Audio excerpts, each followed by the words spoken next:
பிற்படுத்தப்பட்டோர், மிகவும் பிற்படுத்தப்பட்டோர் மற்றும் சீர்மரப்பினர் நலன்.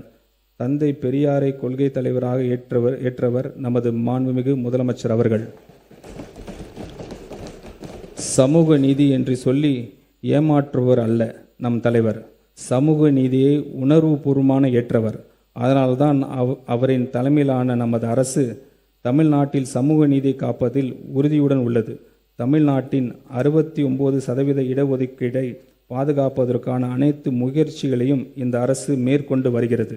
பிற்படுத்தப்பட்டோர், மிகவும் பிற்படுத்தப்பட்டோர் மற்றும் சீர்மரப்பின மாணவர்கள் பள்ளி கல்வி மற்றும் உயர்கல்வி எந்தவித தடையும் இல்லாமல் தொடர்ந்திட 372 கோடி ரூபாய் பள்ளி படிப்பு மற்றும் பள்ளி மேற்படிப்பு கல்வித்தொகையாகவும் 77 கோடி ரூபாய் 7.5% இடஒதுக்கீட்டின் கீழ் மருத்துவம் மற்றும் பல் மருத்துவம் பயிலும் மாணவர்களின் கல்வி கட்டணத்திற்கு 13.41 கோடி ரூபாய் கல்வி டிராப் அவுட்ஸ் தவிர்க்கும் பொருட்டு மாணவிகளுக்கு வழங்கும் ஊக்கத்தொகையாகவும் திருத்த வரவு செலவு திட்ட மதிப்பீடுகளில் நிதி ஒதுக்கீடு செய்யப்படுகிறது.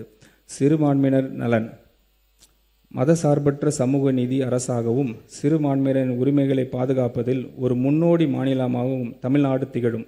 சிறுபான்மையினர் மாணவர்களுக்கு கல்வி உதவித்தொகையின் இந்த அரசு தொடர்ந்து வழங்கும்.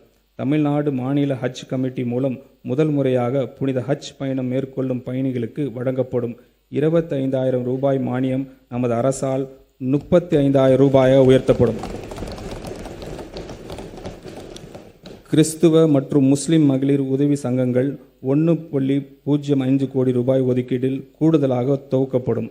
மேலும் கபர்ஸ்தான்ஸ், கல்லறை தோட்டங்கள் உட்கட்டமைப்பினை மேம்படுத்துவதற்காக திருத்த வரவு செலவு திட்ட மதிப்பீடுகளில் 34 கோடி ரூபாய் நிதி ஒதுக்கீடு செய்யப்படும்.